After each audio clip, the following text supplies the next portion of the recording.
And a good Wednesday evening, folks. I'm Chief Meteorologist Tim Pandajis. Welcome to Hurricane Hub Live. Today is July the 9th, 2025, and tonight on HHL, we're talking about a revision to some hurricane outlooks, as well as a quiet Atlantic and Pacific, eerily quiet, although it's not unheard of this time of the year. But here's the revision that we're talking about. Colorado State University.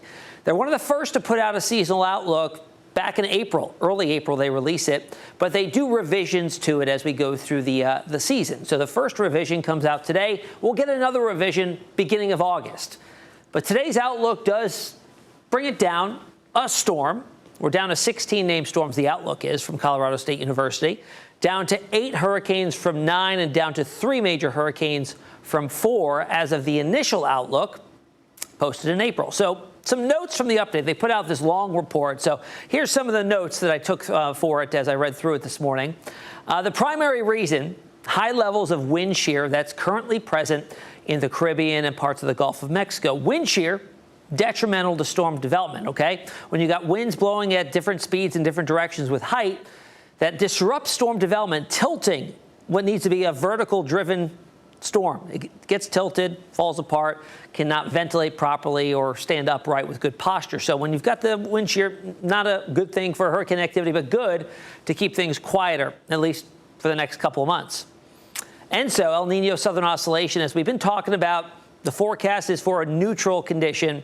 So it's not a La Nina, it's not an El Nino, it's right in between the two. It looks to be a warm neutral setup out in the part of the Eastern Pacific that would determine if we see an increased amount of wind shear or not in the Caribbean Gulf of Mexico, which if there was during an El Nino year, that would limit storm development. During a La Nina year, it wouldn't be as present because there are colder waters out there. You wouldn't have the storm development in that part. Also above average probability, this is an interesting part here, above average probability for a major hurricane landfall in the United States. I'm going to show you the probability in each state that borders the Gulf or the Atlantic for at least a named storm making landfall there this season. I will say that those statistics have come down a little bit with this most recent update from where they were in April, but still an above average probability for a landfall in the U.S. Now, sea surface temperatures as well out in the main development region of the Atlantic, a good chunk of the Atlantic, are running about 1 to 2 degrees cooler than last year at this time. So that means there's just a little bit less energy available, and that could lead to a lower storm count overall. So here's the impact probability of a named storm making landfall in any of these states. Okay, we're at 67% in Texas. Florida obviously sticking out there into the Gulf and the Southwest Atlantic, 90%. But up in Virginia, we're looking at 74% in North Carolina, 51% as you get into Virginia. The lowest probability of all the states listed here. Now, both of these have come down from the earlier probability outlook. This was like at 55%. I think it was like 77 North Carolina. So they've ticked down slightly, but still over a 50-50 odds. 3/4 possibility of a landfall in North Carolina. Of course, the Outer Banks there makes it a little bit more likely. All right, so comparing the rest of the outlooks here, we still have NOAA's outlook that came out end of May.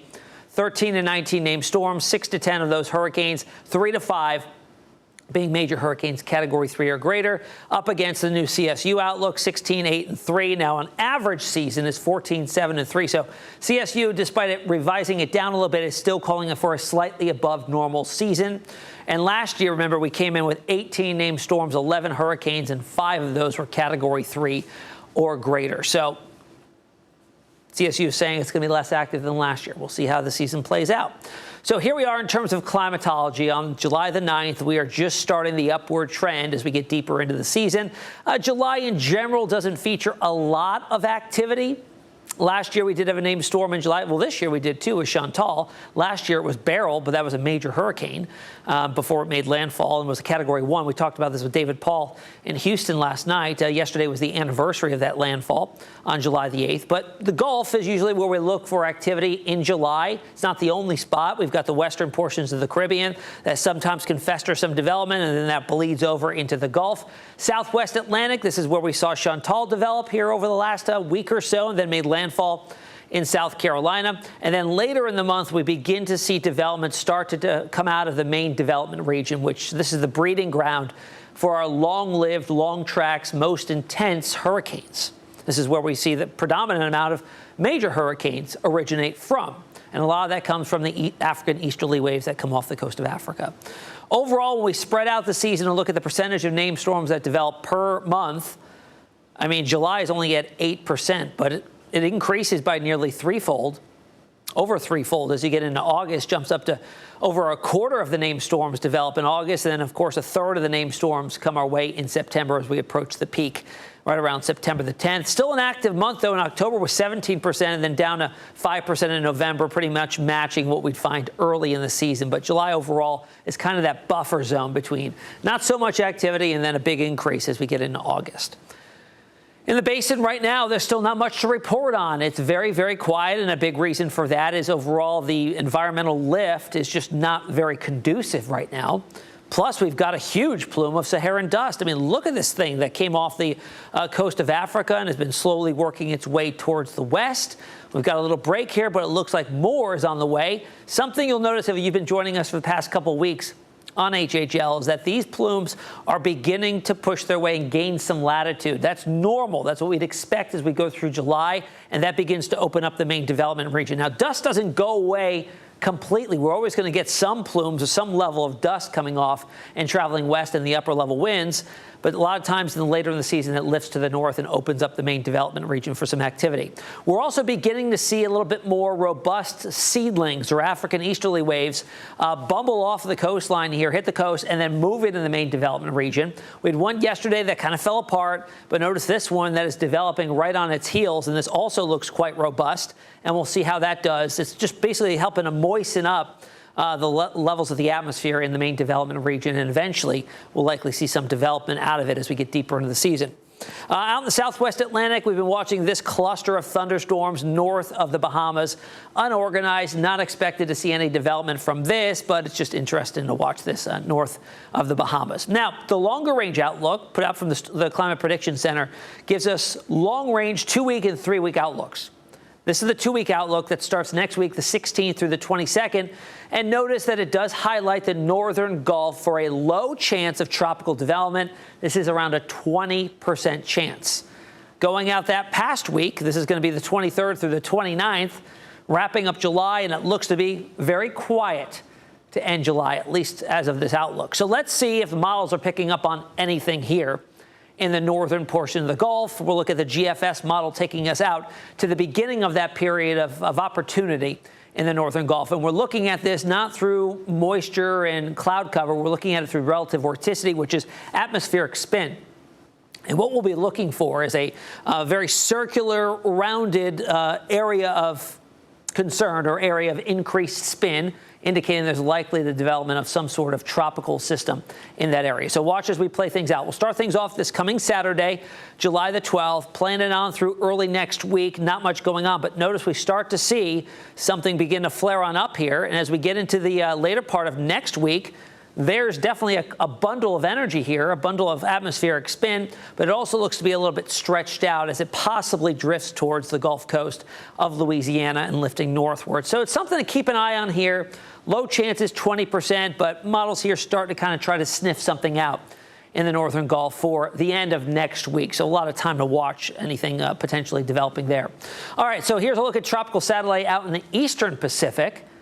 Not much going on there, and this has been a change over the last few days. It's almost been flipping a switch off because this thing was very, very active. We've pumped out 6 named storms, 3 hurricanes, 2 majors already in the eastern Pacific hurricane season, which, by the way, starts 2 weeks ahead of the Atlantic, starts May the 15th, because usually it becomes a little bit more favorable for development a little bit earlier than what we'd find out in the Atlantic. But for now, just some clusters of unorganized convection there. A lot of energy has been pulled from the warmer ocean waters here in the eastern Pacific. But for now, doesn't look like we're going to put out any more named storms. So now for HHL tropical trivia. All right, yesterday's question was, what was the busiest hurricane season on record in the Atlantic? Was it 2005, the year of Katrina, 1997, 2020, the COVID hurricane season, or in 2017, the year of Harvey and Maria? Well, the answer is 2020. That season, we had 30 named storms. Do you remember that was the last time we had to use the Greek alphabet because we ran out of names? But also the Greek alphabet is no longer used. We now have a separate name list. That's not Greek alphabet letters that we would use if, in fact, we run into that situation again, that we run out of the names for that season. But look at the storm tracks here. There was 11 storms that made landfall in the United States. It was a very busy season for forecasters, for the public, having to deal with landfall after landfall, numerous along the Gulf Coast and a few along the southeast coast as well. 14 of those were hurricanes, 7 were major hurricanes. It was quite a season back in 2020. All right, here's today's question, folks. I want to know which letter, we use all the letters for names, which letter is retired the most in regard to those storm names? Do you think it's the letter E, L, I, or M? I'll have the answer tomorrow on HHL. All right, thank you for joining us tonight, folks. It was a short one, not much to talk about out there in the Atlantic or the Eastern Pacific, but tomorrow I'll have the answer to that question, and we'll dive deeper into what's going on in the Atlantic and what we can expect going forward. Enjoy the rest of your Wednesday.